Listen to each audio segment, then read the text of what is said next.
नमस्कार मंडळी, मी नेहा महाराष्ट्र व्लॉग्समध्ये तुमच्या सर्वांचं मनापासून खूप खूप स्वागत करते। तर आज आपण बनवणार आहोत कैरीचा गुळांबा।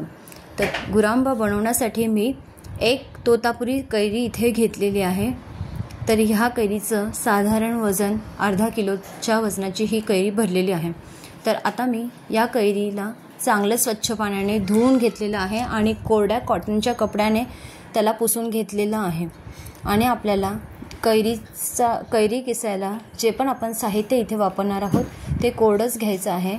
त्याला पाण्याचा कुठेही थेंब किंवा अंश राहता कामा नये। तर इथे मी किसणी आणि माझं जे ताट घेतलं आहे, ज्या ताटात मी किसते आहे ते ताटसुद्धा पूर्णपणे कोरडं आहे। कारण जेव्हा आपण एखादी वर्षभरासाठी जेव्हा कुठली साठवणुकीसाठी वस्तू बनवतो तिथे पाणी राहता कामा नये। तर अशा प्रकारे आता मी कैरी चांगली किसून घेतलेली आहे। ही मीडियम परिपक्व कैरी घेतलेली होती मी, त्यामुळे याला गोडपणा पण आहे आणि आंबटपणासुद्धा आहे या कैरीला। तर इथे मी खडे मसाले घेतले आहे। तर इथे तुम्हाला आता मी रेसिपीला सुरुवात करून सांगते काय काय घेतलेलं आहे।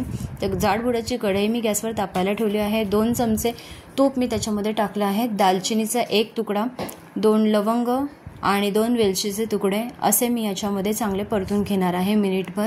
त्यानंतर आपण जो कैरी किसून घेतलेली होती ती कैरी मी याच्यात चांगली मिनिटभर परतून घेणार आहे। आता ही कैरी परिपक्व असल्यामुळे याला आपल्याला जास्त शिजवायची गरज लागणार नाही आहे। पण जर तुम्ही पूर्णपणे कच्ची कैरी जर वापरत असाल तर त्यासाठी तुम्हाला जवळपास 5 ते 10 मिनिटं कैरीला चांगलं परतून घेणं गरजेचं आहे। तर आता मी इथे अर्धी वाटी गुळाचा वापर इथे मी केलेला आहे। तर गूळ पूर्णपणे कैरीमध्ये मेल्ट होईपर्यंत आपल्याला याला चांगलं हलवत राहायचं आहे। तर तुम्ही बघू शकता तर गुळाला पाणी सुटलेलं आहे आणि कैरीच्या ओलाव्याने सुद्धा त्याला पाण्याचा अंश सुटलेला आहे। तर इथे चिमूटभर मी मिठाचा वापर इथे केलेला आहे, कारण आपण कोणताही गोडाचा पदार्थ जेव्हा बनवतो त्यामध्ये किंचित मिठाचा वापर जर आपण केला तर तो पदार्थ उत्कृष्ट होतो।